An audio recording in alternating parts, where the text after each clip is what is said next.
बड़े भैया, आप प्रणाम।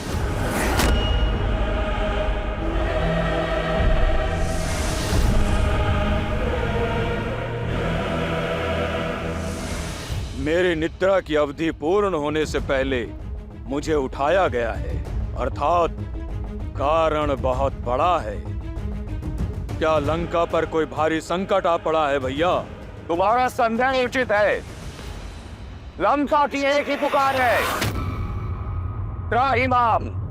और इस पुकार का कारण बनने का दुस्साहस किसने किया? कौन है तीनों लोकों में जो मेरे भाई को इतना विचलित कर दे कि मेरे वरदान को भंग करके आपको मुझे उठाना पड़ा? एक वनवासी।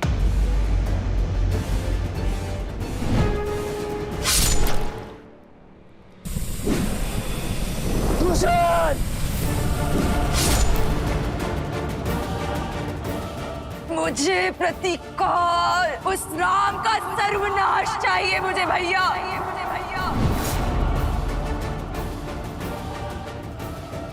अब मैं तुमसे बलपूर्वक विवाह करूंगा।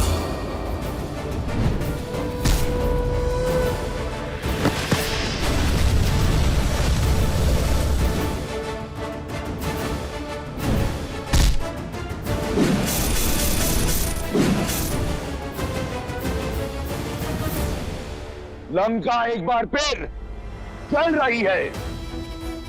लंका और उसकी सेना भारी संकट में ग्रस्त है। इस संकट से तुम हमें बचा सकते हो। मैं चाहता हूं कि तुम युद्ध भूमि में उस वनवासी और उसकी मरकटों की सेना पर काल बम कर बरसो।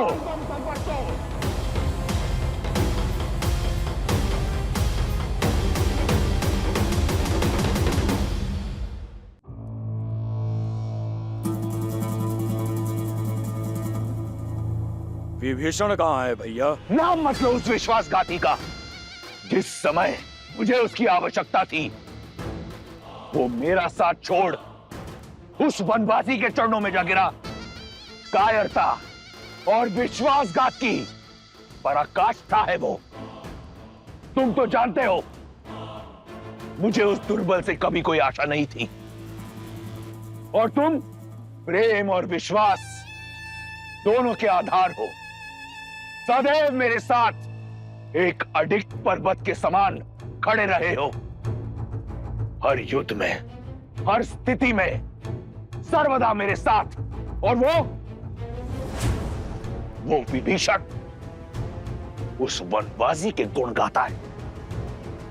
जानते हो उसने क्या किया? लंका का हर भेद उस वनवासी के समक्ष खोल रहा है। लंका का भेदी है वो कायर। मैं आपकी बात को झूठ नहीं मान सकता भैया, किंतु ये सत्य भी नहीं नकार सकता कि विभीषण कायर तो नहीं, साहसी है। क्योंकि साहस धर्म का साथ देने में है। वो अपने धर्म के चलते ही इस पाले से उस ओर गए हैं। और मेरी दृष्टि में भी धर्म श्री राम के साथ है। सावधान कुंभकर्ण, अमर नहीं हो तुम। यदि मेरे शत्रु को श्री कहकर पुकारा तो मैं यही स्वयं तुम्हारे प्राण हर लूंगा। मैं यहां आया था यह सोचकर कि अगर एक भाई विश्वासघाती निकला तो क्या हुआ। मेरा कुंभकर्ण भी है मेरा साथ देने के लिए। परंतु देखो, तुम भी अपने भाई का साथ छोड़ उस राम के रंग में रंग गए। भैया, मैं तो सदा आपके साथ ही था और हूं, पर सत्य से मुंह नहीं छिपा सकता। क्या पर्याप्त लहू नहीं बह गया? शूर्पनखा का मान भंग हुआ, उसके पुत्र का वध हुआ। मेरे भाई खरदूषण, मारीच मामा, मेरे भतीजे अक्षय कुमार, वीर प्रहस्त, अनेकों शक्तिशाली राक्षस वीर काल की भेंट चढ़ गए।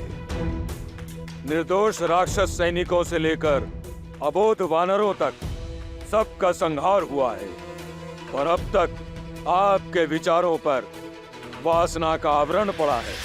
किसी और की पत्नी को हथियाने का हक आप पर सवार है। सर्वनाशे संयुक्त पन्ने अर्ध त्याजति सह पंडित। जब सर्वनाश सर पर खड़ा होता है, आधा बचा लेने वाला भी बुद्धिमान होता है। तो आप जैसा विद्वान सत्य नहीं देख पा रहा है? क्यों राक्षस कुल के पतन का आधार रच रहे हैं आप? मैं पतन कर रहा हूं राक्षस संस्कृति का? तनिक स्मरण करो कुंभकर्ण, अगर 10 लोकों में राक्षसों की ख्याति है तो मेरे कारण यदि पाताल से लेकर स्वर्ग तक राक्षसों को सम्मान मिलता है, मेरे कारण क्या था मेरे पास? एक टूटी हुई कुटिया, वहां से निकलकर सोने की लंका पाई मैंने अपने प्रयास से, प्रहार से। और क्या चाहते हो तुम? सहस्त्रों वर्षों में संजोया अपना सम्मान माटी में मिला दूं? अपने आत्मविश्वास का समर्पण कर दूं? नहीं। शक्ति का मद आपके ज्ञान को लील गया है भैया। सीता के अपराधी हैं हम, और राक्षसों का हित उन्हें लौटाने में ही है। मुझे तुम्हारे उपदेश की आवश्यकता नहीं है कुंभकर्ण। कर बैठा मैं ये कांड, जिसे मैंने शौर्य समझा तुमने अपराध समझा, तो हुआ अपराध। जिसे मैंने प्रतिशोध समझा तुमने अधर्म समझा, तो हुआ अधर्म। मैंने जो किया सो किया। अब तुम ये बताओ कि तुम क्या करोगे?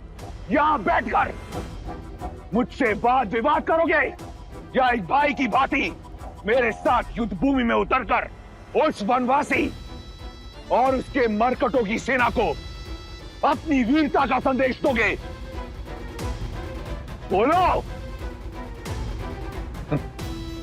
जो साथ ना खड़ा हो उसे विरुद्ध माना जाता है।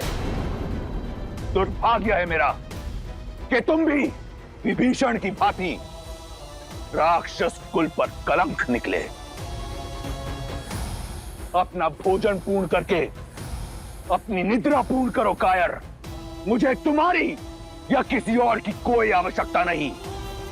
ये कांड मैंने किया है तो संहार भी मैं स्वयं करूंगा। नहीं है तुम्हारी आवश्यकता। रुक जाओ भैया, मैं अपना धर्म निभाऊंगा। ना मैं नारायण को जानता हूं, न किसी नीति को समझता हूं। आप ही मेरे ईश्वर हैं और आप ही धर्म। आपके लिए जिया हूं और आपके लिए ही मरूंगा। वरदान आपके लिए ही मांगा था और आप पर ही निछावर करूंगा। छोटे भाई के होते बड़े भाई को युद्ध भूमि में उतरना पड़े तो ये कलंक होगा।